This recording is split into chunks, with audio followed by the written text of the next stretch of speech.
seja bem-vindo à nossa palestra de hoje.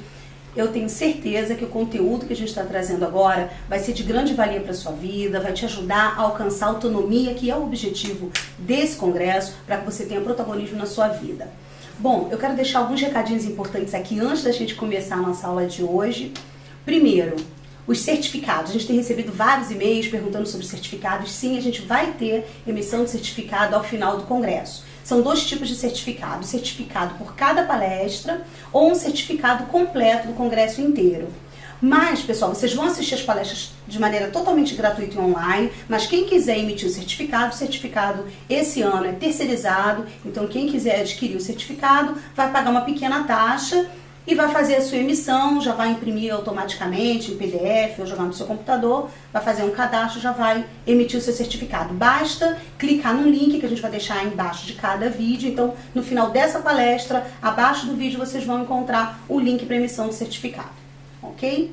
Bom, o segundo recadinho é que como a gente está fazendo a apresentação das nossas palestras, entrevistas e minicursos aqui pelo YouTube, vocês podem curtir, vocês podem compartilhar e vocês podem deixar um comentário aqui embaixo. Nas palestras e entrevistas, que a gente não vai ter o palestrante ao final conversando com vocês, vocês podem deixar um comentário aqui embaixo do vídeo que a gente encaminha para o palestrante, ou ele entra aqui, posta e conversa com vocês, e isso não de maneira síncrona, não vai ser logo após a palestra ou a entrevista. Nos casos das oficinas, dos minicursos, a gente vai ter o professor ao final conversando com vocês. Então vocês vão poder colocar os comentários lá diretamente, conversar com ele, tirar todas as suas dúvidas. Então, curte o vídeo, compartilha, deixa seu comentário e, obviamente, se você precisar, emita seu certificado. Boa palestra para todos. Tchau, tchau. Olá, pessoal. Aqui é a Dolores do Congresso de Acessibilidade. E hoje eu estou com uma pessoa muito importante que eu achei maravilhoso trazer para vocês, que é o Dr. Geraldo Nogueira. Ele é o presidente da Comissão de Defesa dos Direitos da Pessoa com Deficiência da OAB do Rio de Janeiro.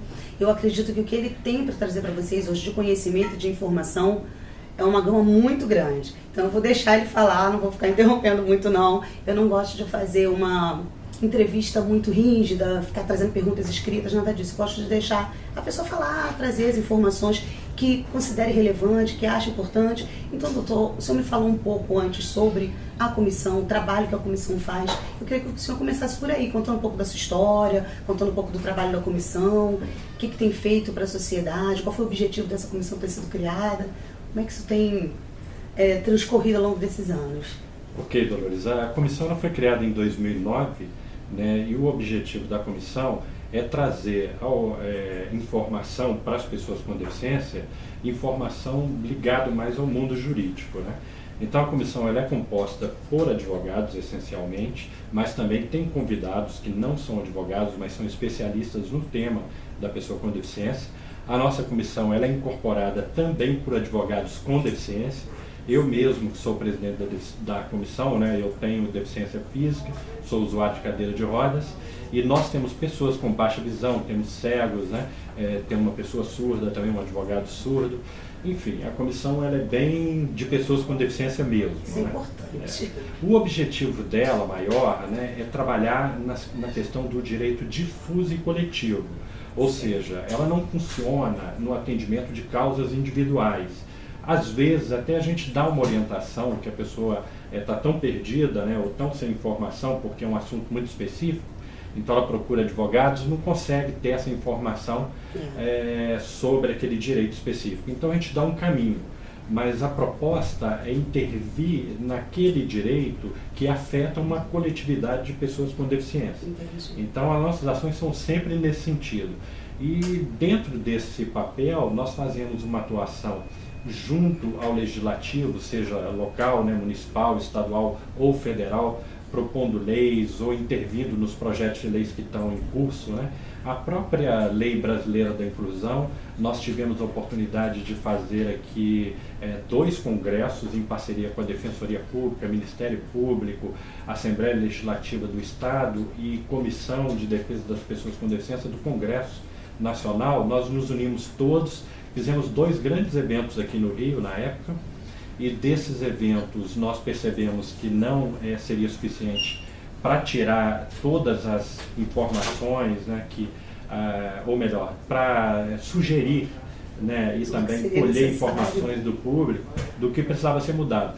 Então, a partir desse congresso, nós fizemos mais 5 audiências públicas, e desses 2 congressos das audiências públicas, nós tiramos um relatório, né, que teve mais ou menos umas 15 páginas com propostas efetivas, entre as quais nós propusemos, né, o nome da lei, porque até então era Estatuto da Pessoa com Deficiência, e a proposta do nosso relatório para que se adotasse o nome Lei Brasileira da Inclusão. Eu, juntamente com o Luiz Cláudio, que é um advogado, procurador do Banco Central, que incorpora a nossa comissão, tem baixa visão também, eu e o Luiz Cláudio fomos ao Congresso Nacional, teve uma solenidade proposta pelo deputado Otávio Leite, onde estava a deputada Mara Gabrilli, que então era relatora na Câmara do projeto de lei. Nós entregamos esse relatório e houve várias mudanças por sugestão nossa, entre as quais o próprio nome da lei. Bom, a gente tem também outros grupos de trabalho, a gente tem um grupo de trabalho sobre autismo, um grupo de trabalho sobre educação inclusiva. Esse grupo ele foi formado em parceria com o Movimento Down, e nós fazemos plantões de atendimento aqui na OAB. A gente funciona como se fosse uma espécie de mediadores, né, entre as famílias e as escolas. Então, aquela família que vai matricular o seu filho na escola e chegando lá não consegue por algum problema com a escola, nos procura aqui na OAB, esse plantão vai orientar essa família como se proceder e, se for o caso, vai fazer contato com a escola. Esse contato com a escola, ele visa romper essas primeiras barreiras que nós temos identificado, que a maioria delas é por falta de informação das escolas. É verdade, é muito grande. Eu tenho um sobrinho com síndrome de Down, e minha irmã enfrentava muita dificuldade para colocar na escola. A escola, por mais que ela fosse obrigada a ter o aluno, aceitar o aluno, dizia: olha, mãe, a gente não está preparado, a gente não tem como, a gente não tem professores para isso, a gente não está preparado. E às vezes a mãe se sente mal, né? Acha que está havendo preconceito ali, então às vezes precisa mesmo dessa mediação, de um contato, para evitar que aconteça um conflito e de repente fazer com que essa inclusão realmente aconteça, porque muitas vezes o que eu percebo é que a escola acha que vai precisar de uma adaptação muito grande, de mudanças imensas, ou então que aquele aluno, por algum motivo, vai atrapalhar um outro aluno, vai diminuir o nível de aprendizagem da turma, e às vezes, como o senhor falou, é só questão de falta de informação, realmente. Exato. Às vezes as adequações são simples, né?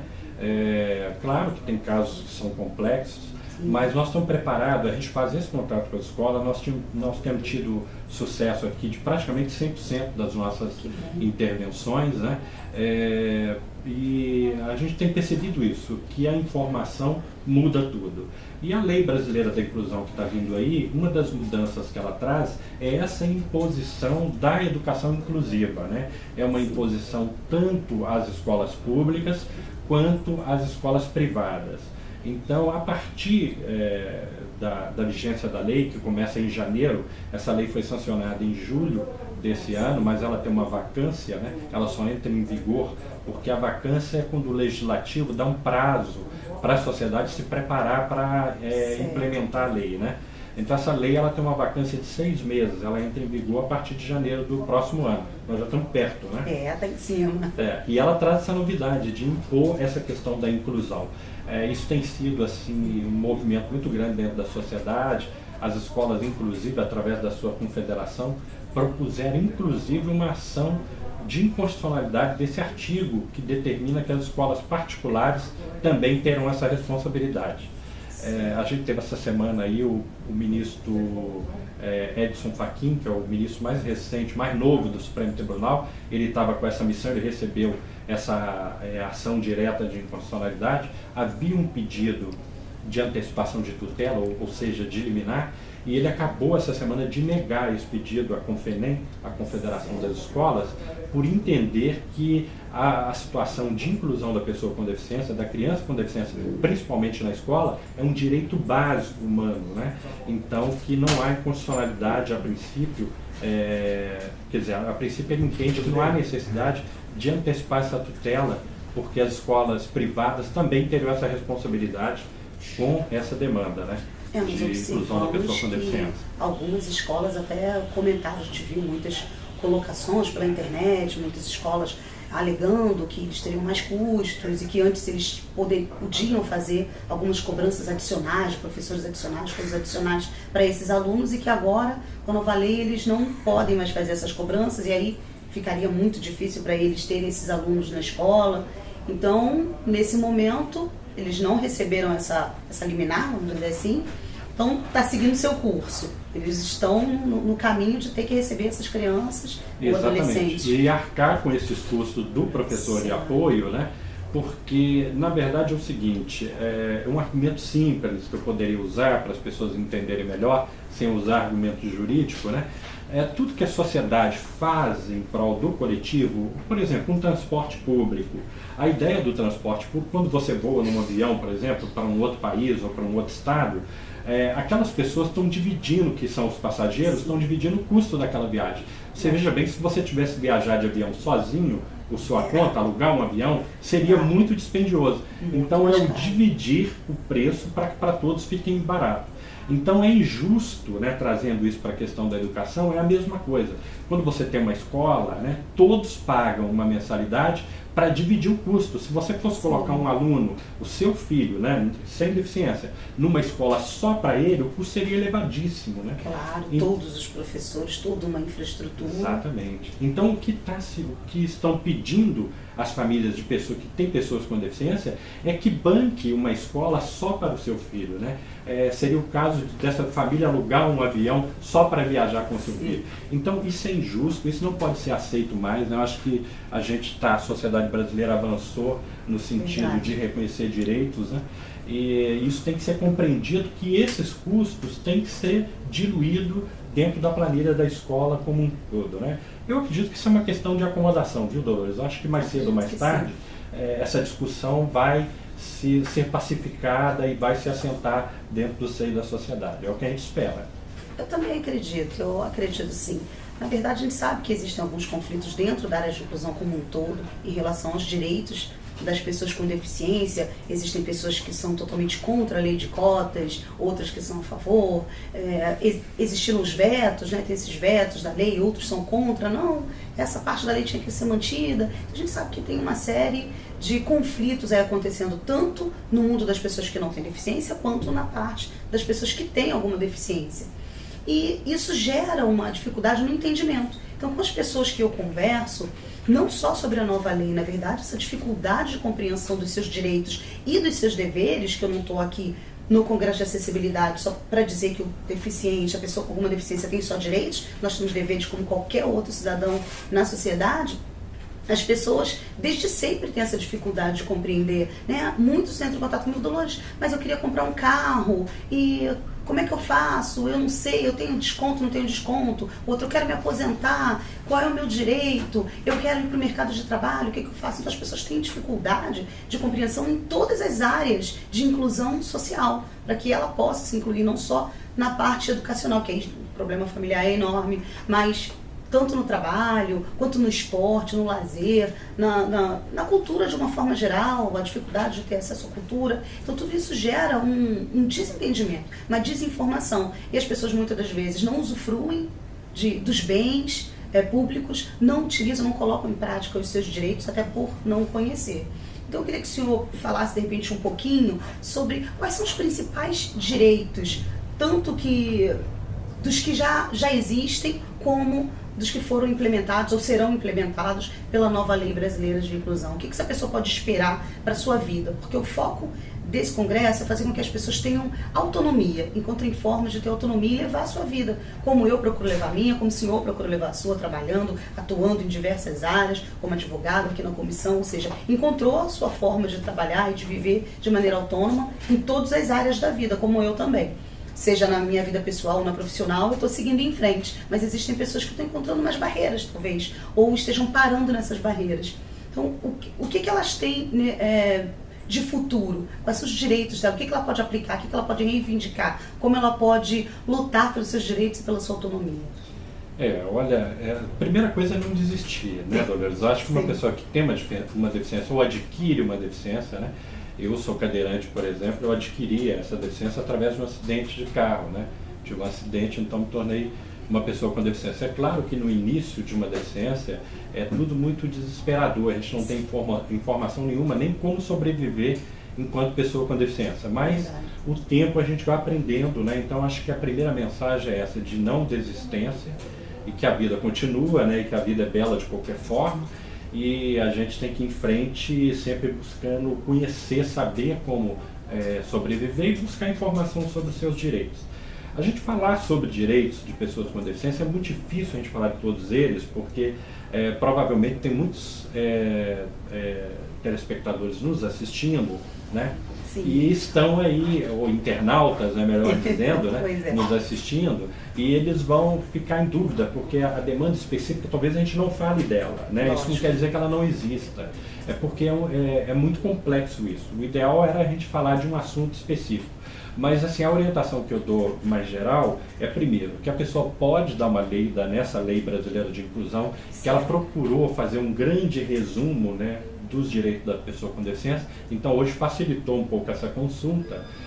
A pessoa pode fazer isso, ou buscar as instituições que trabalham na defesa de direitos de pessoas com deficiência, como uma ONG, uma associação, ou mesmo a OAB, né? A maioria das seções e subseções da OAB no Brasil, né, a maioria tem comissões de apoio à pessoa com deficiência, e se não tem comissão de defesa dos direitos humanos, que pode buscar essa informação mais técnica para orientar. Mas o que a Lei Brasileira de Inclusão, ela traz muitas novidades, né? Uma delas é que ela tipifica, a partir da lei, a partir de janeiro, nós teremos tipificado discriminação para a questão de deficiência. Até então, por exemplo, se uma pessoa com deficiência sofresse uma discriminação, vou usar um exemplo. Alguém dissesse numa loja, por exemplo, num comércio, aqui não entra uma pessoa com deficiência, aqui você não entra. Falasse isso para uma pessoa com deficiência, ela não estaria cometendo um crime de discriminação, porque ele não existia tipificado em lei. Ela estaria cometendo aí um crime de injúria, que está lá tipificado no Código Penal, que tem uma pena muito branda, que é difícil de caracterizar.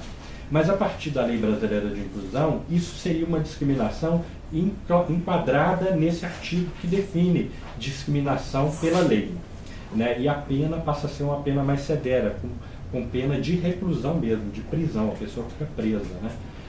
Além de ser apenada, de não ser mais primário, perder a primariedade, né, caso seja condenado.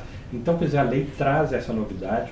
Ela traz algumas outras novidades que eu posso citar aqui. Por exemplo, no Código de Defesa do Consumidor, ela fez uma alteração que o código determina que todas as informações sobre o produto, no manual tenha todas as informações sobre o produto. A Lei Brasileira de Inclusão traz a novidade agora que essas informações terão que ser acessíveis às pessoas, por exemplo, com deficiência visual. Então, isso é uma grande mudança na questão do Código do Consumidor, né?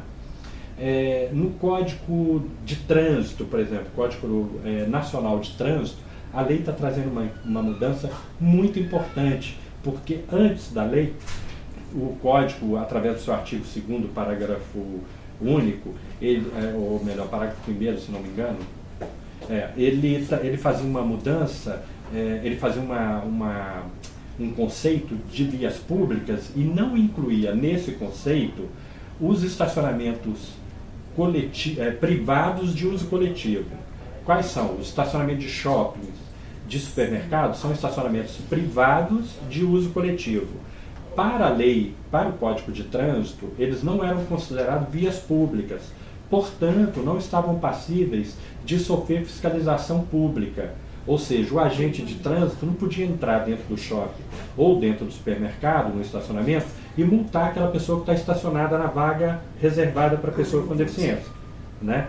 E idosa, não poderia multar. A partir da Lei Brasileira de Inclusão de janeiro, ela traz uma mudança no Código de Trânsito, que ela inclui esses estacionamentos privados de uso coletivo como vias públicas. Então, o agente público vai poder multar dentro do shopping. Isso vai trazer uma grande mudança de comportamento na sociedade. A gente observa que as pessoas não só param nas vagas, como param na frente das rampas, dificultam muito o acesso da pessoa com deficiência, do idoso ou do cadeirante de forma geral. E realmente você não tinha muito o que fazer, você só podia reclamar ou então fazer brincadeiras, como aconteceram várias aí que aparecem na internet, pintar o carro, quando a pessoa chegar, fazer uma brincadeira com a pessoa para ver se conscientiza a pessoa para ela não fazer novamente, mas se agora há a possibilidade dessa pessoa ser punida de alguma maneira, sendo multada e tal, por isso eu acredito que vai melhorar bastante, porque acredito que no mundo todo, mas no Brasil principalmente, se a gente não tem uma ação mais, como eu vou dizer, mais punitiva em alguns lugares, em algumas áreas, a gente não consegue ver resultado. É verdade. Isso é no Brasil, no mundo inteiro, né? O ser humano só entende essa linguagem da punição mesmo, né? Infelizmente, né? Eu acho que a sociedade humana está caminhando para uma melhora nisso, né? É verdade. Mas enquanto não faz isso por iniciativa própria, por consciência, tem que haver a penação. Então a lei traz essa novidade.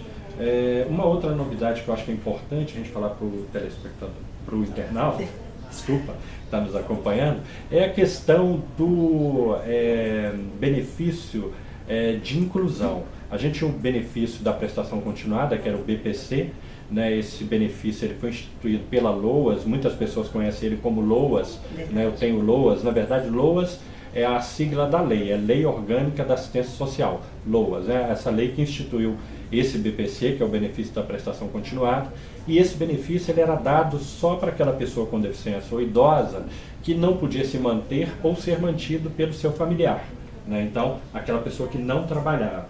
Então, a pessoa tinha esse benefício, ia para o mercado de trabalho, ela perdia esse benefício. Então, agora, a partir da lei, esse benefício vai mudar de nome quando a pessoa ela terá o BPC. Se ela for para o mercado de trabalho, ele só muda de nome e ela continua recebendo. Ele vira auxílio e inclusão, né, nesse período que a pessoa está trabalhando. Então, ela não perde e o BPC muda de nome para não ter conflitos de benefício. Entendi. Né? Então, isso é uma mudança também importante que a lei traz. E ele permanece, esse benefício permanece ou é por um período? Por exemplo, eu tenho esse benefício, eu não tenho, mas se eu tivesse, eu tenho esse benefício, vou para o mercado de trabalho, entro numa vaga, continuo recebendo ele junto com o meu salário, ou é só por um determinado período e depois ele vai ser retirado para que eu continue no meu trabalho só com o meu salário, ou não, fica direto com a pessoa? Não, ele fica direto com a pessoa, mas vai depender sempre de uma renda familiar, uma renda per capita familiar, né? Que esse novo salário passa a compor, né?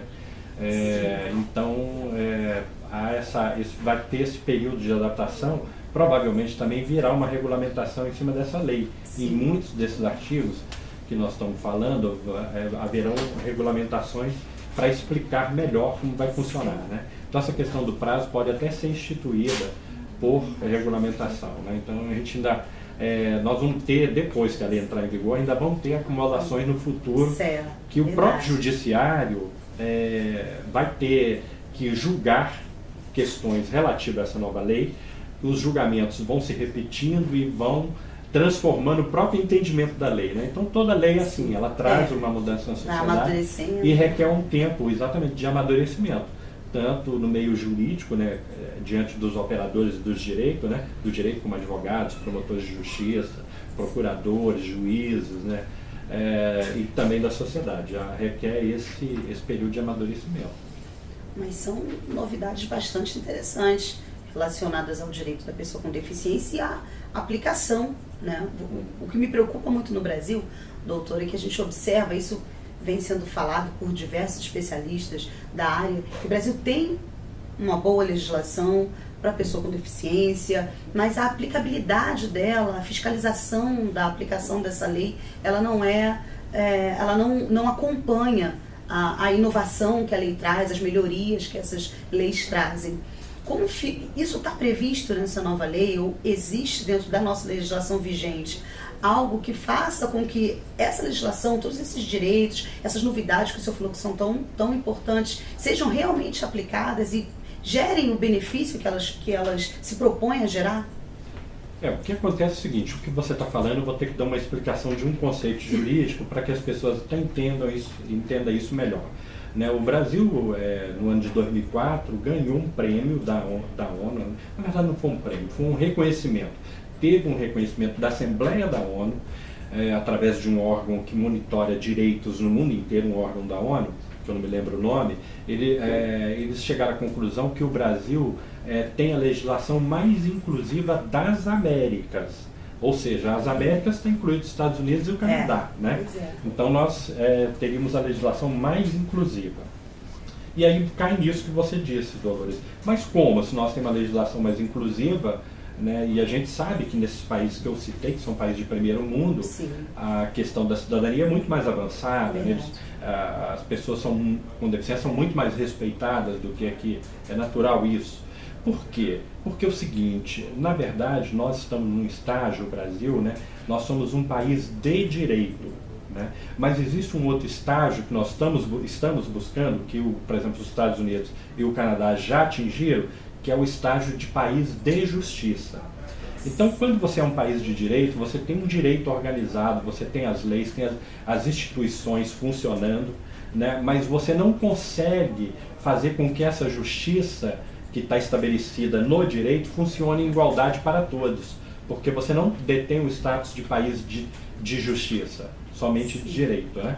Então é isso que acontece no Brasil, né? A justiça, ela ainda é feita para quem pode pagar por ela, né? Ou para quem tem poder para fazer que ela funcione a seu favor, né? Ou que ela não funcione contra você, também tem isso. Sim. A gente assiste muito isso, mas a gente também está assistindo pequenas mudanças, né? Então o Brasil está numa fase de mudanças, né, assim, para caminhar para esse novo conceito. Agora, a Lei Brasileira de Inclusão, ela traz recursos que são apenações por descumprimento da lei, que facilita a aplicação da pena. Facilita quem? Por exemplo, na questão da discriminação. Se a pessoa for pega num flagrante ou tiver testemunha, o delegado pode abrir um inquérito. Agora ele tem recursos, ele vai ter o artigo da lei para citar, ele vai enquadrar num crime e vai mandar para o promotor de justiça. E o promotor de justiça a mesma coisa, vai ter a lei e vai mandar para o juiz. E o juiz vai poder dar uma condenação se for o caso, né, depois de todo esse procedimento. Então, é claro que uma legislação mais elaborada trazendo essas apenações facilita. Mas, ao mesmo tempo, se esses operadores do direito que eu citei, né, como o delegado, o promotor de justiça e o juiz, não tiverem conscientizado para a questão de uma justiça que é necessária para esse segmento, pode haver um entendimento que não, que também a pessoa com deficiência não precisa sair de casa, que sim, ela tem que ficar em casa mesmo, que ela não precisa do transporte. Se houver esse entendimento, nós estamos num atraso social que, mesmo você tendo a lei, os operadores do direito não estão conscientes para fazer ela funcionar. Então veja como é complexo isso, né? Como a gente depende de uma evolução social também paralela à evolução do direito, né? Então acho que... Mas eu sou esperançoso, eu vejo como um bom caminho, eu acho que a gente está num bom caminho. Eu também, eu sou uma pessoa otimista, eu acredito que a gente está num caminho bom. A gente tem visto muitas mudanças, né? Apesar das dificuldades que a gente ainda enfrenta em diversas áreas, eu tenho visto muitas mudanças, não só do poder público, mas da própria sociedade. Tem diminuído o preconceito, as dificuldades, as barreiras que a gente encontra, e a gente tem encontrado muito mais pessoas, como eu vou dizer, que acreditam. Porque eu acho que uma grande dificuldade, seja no mercado de trabalho, na sociedade em geral, é esse pensamento de que a pessoa com deficiência deve ficar em casa, que deve depender dos seus pais e ficar lá, que ela não vai poder contribuir para a sociedade, que ela não vai ter as habilidades, as competências necessárias para entrar no mercado de trabalho, que ela não vai conseguir fazer nada. Como muitas empresas ainda no Brasil contratam as pessoas, mas não colocam para trabalhar ou deixam segregadas num canto da empresa, numa função menor, vamos dizer assim, e ela não consegue expandir, ela não consegue desenvolver suas habilidades, crescer, ter uma carreira, né, crescer dentro da empresa. Mas a gente tem observado na sociedade que ainda há esse resquício, mas tem pessoas que já estão desenvolvendo, tem empresas no Brasil, muitas empresas que estão fazendo diversos programas de inclusão. Existe uma série de ONGs hoje também, trabalhando, como você falou, do movimento Down, diversas outras ONGs que estão trabalhando em prol de conscientizar as pessoas, de mobilizar multiplicadores. E com isso, essas dificuldades que a gente encontra, a gente ainda tem realmente muitas pessoas dentro de casa, muitas pessoas que não foram para o mercado de trabalho, que não procuraram um concurso público, uma empresa, ou não concluíram seus estudos, e aí as pessoas se sentem inferiores, se sentem incapazes realmente. E as barreiras acabam se avolumando, acabam crescendo e elas acabam dependendo mais de auxílios do governo, porque não conseguem encontrar um emprego, porque não conseguem se capacitar. Dentro dessa nova lei, existe algum projeto, alguma indicação de qualificação dessas pessoas ou de apoio nesse sentido para que elas se preparem mais para a vida, porque eu observo que muitas pessoas com deficiência encontram muita dificuldade de enfrentar o dia a dia, de botar o pé para fora de casa.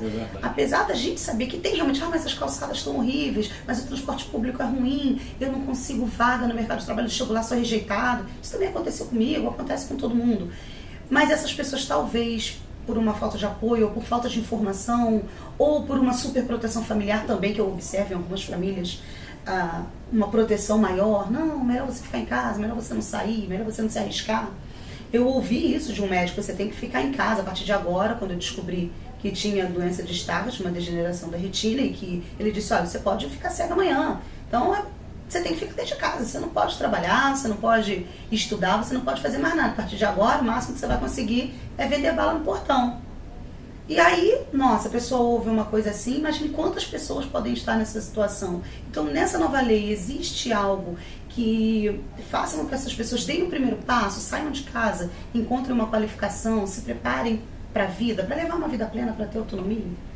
Olha, a lei ela traz uma novidade que é o seguinte: todo repasse de recursos do Fundo do Trabalhador, né, do FAT, ele tem que, obrigatoriamente, um percentual desses recursos tem que ser investido em qualificação de pessoas com deficiência. Então os órgãos, porque vem efeito cascata, passando para o Estado e para os municípios, né, esses recursos, eles terão que obrigatoriamente implementar nessas ações de qualificação específicas para pessoas com deficiência. Então a lei determina um percentual desses recursos para isso. Essa é uma novidade. Uma outra novidade foi que, por exemplo, a lei abriu um mercado de trabalho, tinha um artigo que foi vetado, né, pela presidente Dilma, que era um artigo que ampliava as cotas de emprego, porque as cotas hoje são a partir de empresas com 100 empregados até 200, aí a partir de 200 teria 2% das vagas reservadas.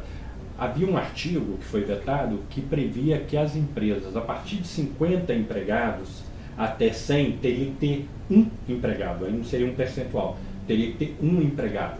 Isso, a ideia do legislador era atingir as microempresas, né? E abrir um leque imenso de microempresas no Brasil. Exatamente. Isso seria um projeto muito bacana, porque seria uma pessoa com deficiência, né? O que eu ouvi de um RH uma vez, falou que ele descobriu que o ambiente onde tem pessoas com deficiência trabalhando é um ambiente mais humanizado, fica mais humanizado, porque diminui a disputa por espaço, que é normal no mercado de trabalho, né? Então a deficiência remete muito para a questão humana, né? É como se fosse um sinal o tempo todo, sinalizando para somos todos humanos, né? Então ele falou isso, que humanizava bastante o ambiente. Então foi uma perda também para esse segmento de microempresas, perder essa oportunidade, né? E de conviver, né, com uma pessoa com deficiência, e também a pessoa com deficiência que perdeu esse espaço. Mas enfim, a lei trouxe uma outra coisa que avançou, foi que na parte dos táxis, por exemplo, ela fez uma mudança na lei federal que estabelece a concessão de licenças para táxis. Agora toda licença que vier a partir da lei, ela vai ter que prever um percentual de 10% para taxista com deficiência. Então abriu um mercado para taxista com deficiência, né? Que era bem fechado, né? Que era bem fechado. As pessoas até achavam que não podia ser taxista sendo uma pessoa com deficiência, né? É claro que tudo isso tem bom senso, né? Uma vez, eu até dando uma palestra sobre o assunto, eu citei esse exemplo e a pessoa perguntou, mas um cego pode ser taxista? Aí é claro que o bom senso já diz que não, né? Que não vai dar. Porque o cego não pode dirigir, então, né? Enfim, mas além quando o carro autônomo do Google estiver por aí... aí vai poder, é verdade. Quem sabe, né? A tecnologia vai avançar nesse sentido, né? Naquele filme Perfume de Mulher, né, um cego dirigiu uma Ferrari, né? Pois é. Al Pacino lá fazendo o cego.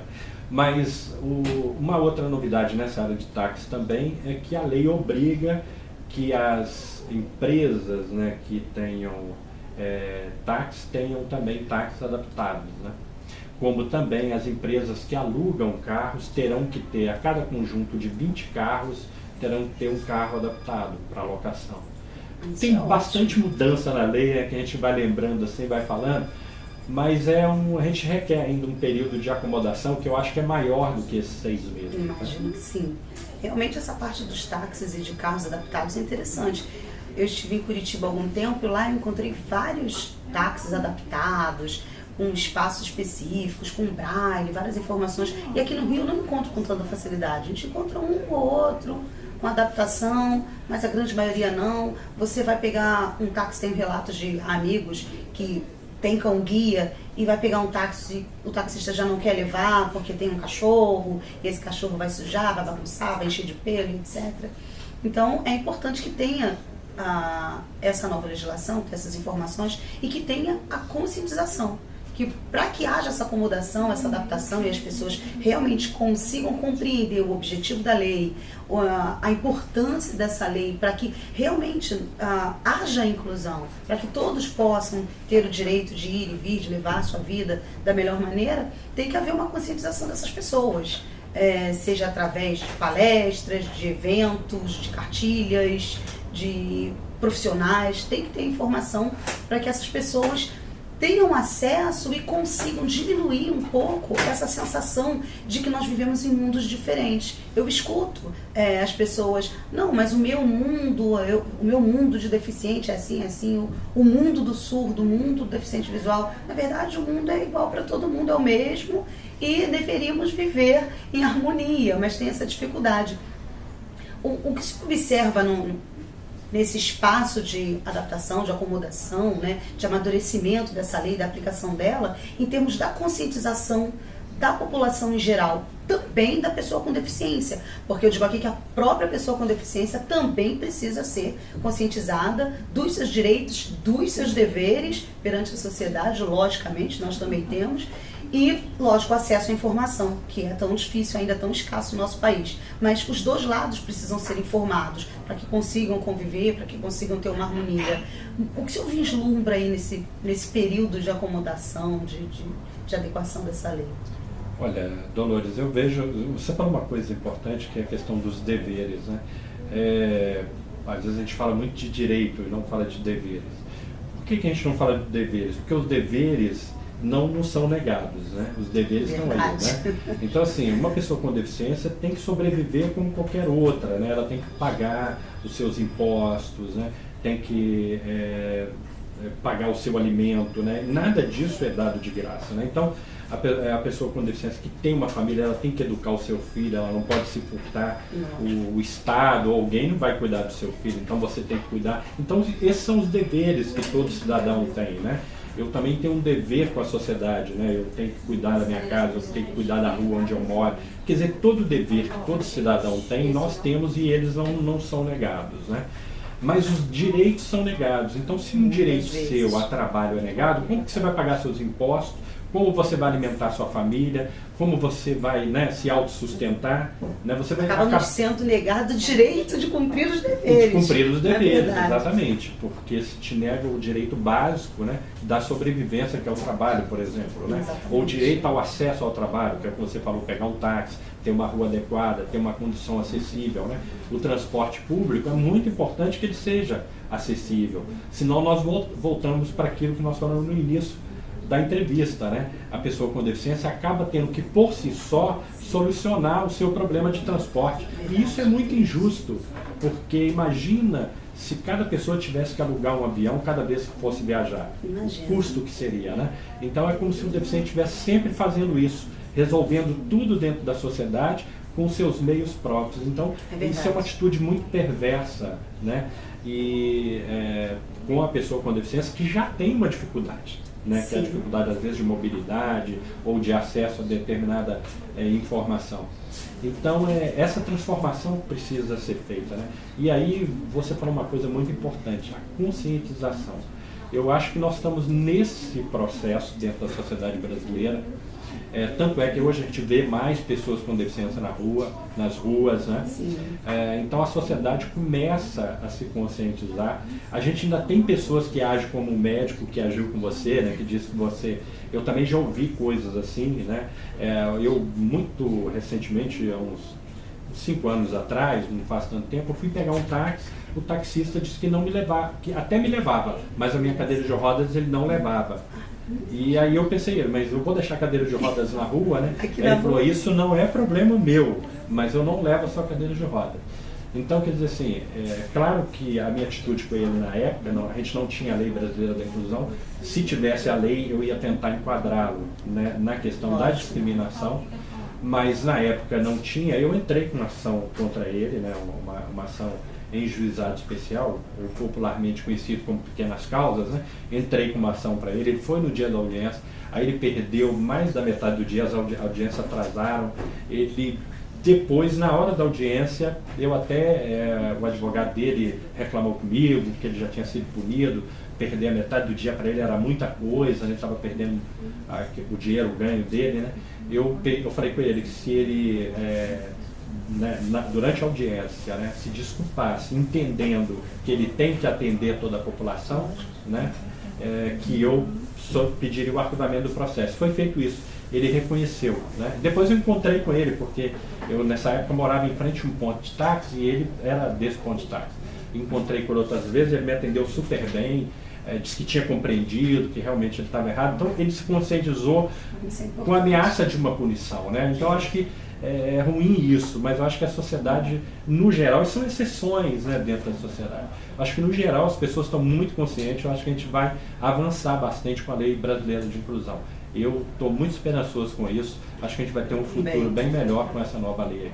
Eu acho que a gente já tem tido uma melhora muito grande, apesar da gente ainda encontrar muitas dificuldades, mas todos os seres humanos têm dificuldades, óbvio, não são só as pessoas com deficiência, mas a partir do momento que nos é negado alguma oportunidade, que esse é o grande X da questão que eu observo.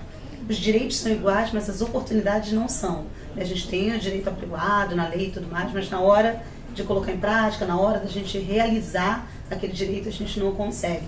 E eu acho que essa conscientização é que vai fazer com que a gente consiga colocar isso em prática, tanto pela pessoa com deficiência, começar a lutar mais, como o senhor falou, o senhor chegou lá, levou para um juizado, desistiu do processo depois que ele se desculpou, causou nele um aprendizado. Não foi, eu vou tirar um dinheiro dele porque ele me fez isso. Porque se a pessoa tem esse pensamento, não, ele está me processando porque ele quer ganhar alguma coisa. Não, a gente quer que as pessoas compreendam e mudem um pouco o seu pensamento, a sua postura perante a sociedade, que deveria ser, inclusive, que na maior parte das vezes não é. Então, a pessoa buscar os seus direitos, logicamente, e ter essa conscientização de uma forma geral.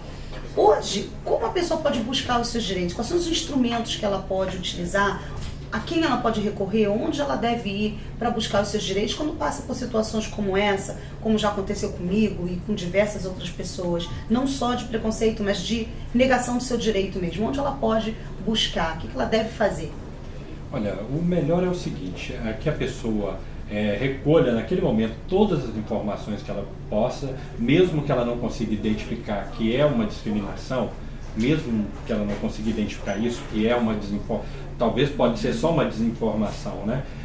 Mas ela pegar todas as informações, como o nome de quem está atendendo, o horário, o local, o endereço, se ela conseguir até uma testemunha, isso é bom. E depois procurar os órgãos especializados, pode ser mesmo um juizado, ela pode ter orientação sobre isso, pode ser uma delegacia de polícia, porque agora vai ter crime de discriminação, ou pode ser a Defensoria Pública, ou mesmo uma sede da OAB, para buscar informação junto a uma comissão da pessoa com deficiência, ou uma comissão de direitos humanos, ou uma ONG também, uma associação.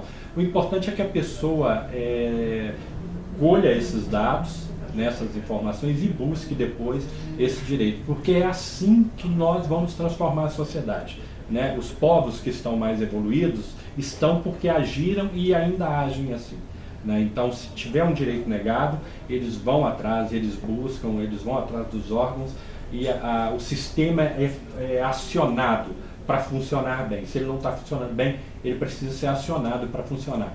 Então, à medida que isso vai acontecendo, a sociedade vai se conscientizando, vai transformando e a inclusão vai acontecendo efetivamente. É verdade. Então, eu ouvi de uma professora da UERJ, que é conselheira e tudo mais, que não existe a possibilidade dentro de nenhum município, o Brasil é imenso, de ter todas as informações, de punir todo mundo, de estar verificando tudo. Então o que o senhor falou foi a mesma coisa que ela me disse. Ela disse, se a gente não levar, se a pessoa não levar essa demanda não vai ser vista pelo conselho, não vai ser vista na delegacia, não vai ser vista pela justiça. Então se ela sofreu alguma coisa, se houve algum problema, ela tem que levar essa demanda, porque não vai ter toda hora alguém do seu lado para ver que você sofreu um preconceito ou que você teve um direito negado. Você tem que levar essa demanda. Então é importante que as pessoas com deficiência compreendam, leiam a lei, tentem compreender, busquem informações sobre a lei para saber quais são os seus direitos, para que possa colocá-los em prática e aí, encontrando essas barreiras, possam juntar essas informações e levar essa demanda para que isso seja resolvido e daí gerar uma conscientização maior na sociedade. Bom, a gente já está com o tempo do senhor, tomando muito o tempo do senhor, sei disso. Eu queria deixar esse espaço agora para o senhor falar o que achar importante, o que achar relevante, convidar as pessoas a conhecerem a comissão ou passar qualquer outra informação que o senhor ache relevante para as pessoas que estão assistindo a gente. Nós temos hoje educadores, profissionais da área da saúde, familiares, pessoas com deficiência, empresários, profissionais da área de RH. Todas essas pessoas estão inscritas, participam do congresso, participaram da primeira edição e buscando essas informações, buscando colher essas informações para aplicar no seu dia a dia. Então, o que o senhor quiser falar, tiver de importante, de relevante para levar para essas pessoas, o espaço está aberto. Pode falar o que o senhor achar necessário. Ok, eu acho que eu deixo um recado para a sociedade que a questão da deficiência é uma questão só de igualdade de oportunidade, de inclusão. Então, todos nós como cidadãos temos que oportunizar, né, as pessoas com deficiência esse direito à igualdade de oportunidade. Né, o setor empresarial, as empresas têm essa obrigatoriedade por lei das cotas, mas além disso é se conscientizar que você pode ter um bom profissional e que esse profissional com deficiência vai trazer um diferencial no ambiente de trabalho, como eu ouvi de um RH, né, que uma pessoa com deficiência humaniza o espaço de trabalho. Eu também ouvi de um outro RH dizendo que a pessoa com deficiência parece um besouro. Aerodinamicamente falando, tem tudo para não voar, mas voa. Então são frases que a gente vai ouvindo, né, do meio, que eu acho que serve como exemplo para estimular que a empresa implemente um plano de inclusão no mercado de trabalho dentro da empresa, né? De inclusão da pessoa com deficiência dentro da empresa. Mas que seja um programa sério, que tenha o envolvimento da diretoria, dos gestores, né, dos gerentes, do pessoal de RH e treinamento também dos próprios funcionários que vão recepcionar essas pessoas com deficiência. Não adianta só o RH querer fazer essa inclusão, sendo que a diretoria, né, o setor empresarial, os empresários não estão conscientes para isso. Há necessidade de que a administração da empresa acredite nesse projeto e invista nesse projeto para que o projeto dê certo. Isso é muito importante. E para as pessoas com deficiência que busquem os seus direitos, que se envolvam com os conselhos municipais, estaduais, com as associações, né?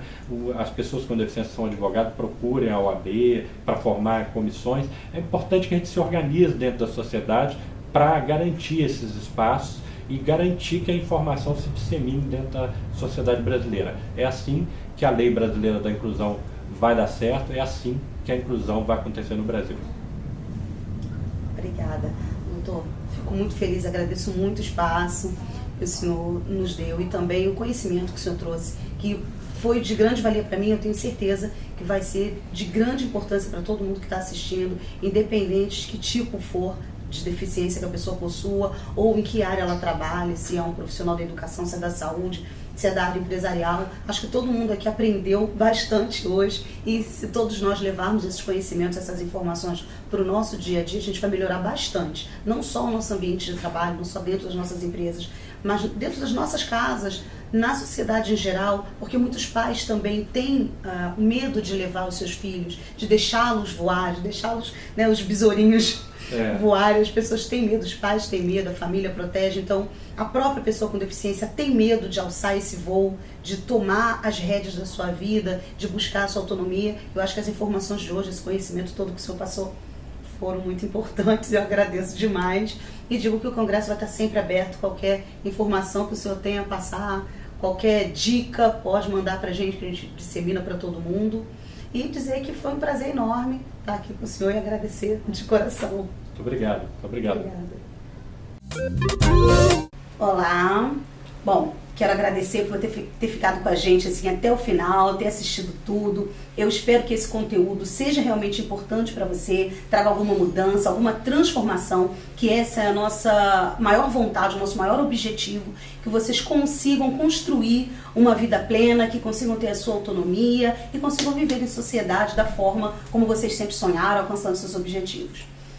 Chegamos ao final de mais uma apresentação. Eu fico muito feliz que o congresso está sendo um sucesso, o pessoal está gostando bastante das palestras. Peço que você deixe, mais uma vez, que deixe aqui o seu comentário, que curta, que compartilhe, porque algumas palestras a gente vai reprisar, a gente vai deixar por 24 horas disponível para vocês. Então, se você tem um colega, tem alguém que você acha que vale a pena encaminhar, manda para ele o link que ele vai poder assistir. E mais uma vez eu quero falar para vocês do certificado. Vocês podem emitir o certificado, aqui embaixo do vídeo tem o link, basta clicar, você vai preencher o formulário necessário, efetuar o pagamento de uma taxa e você pode emitir o seu certificado digital, seja ele da palestra específica ou do congresso como um todo. Claro que para emitir o certificado do congresso como um todo, vocês terão que ter uma determinada participação. E aí ele só vai ser liberado ao final do evento, ok? Espero que todo mundo tenha gostado e vamos à próxima palestra.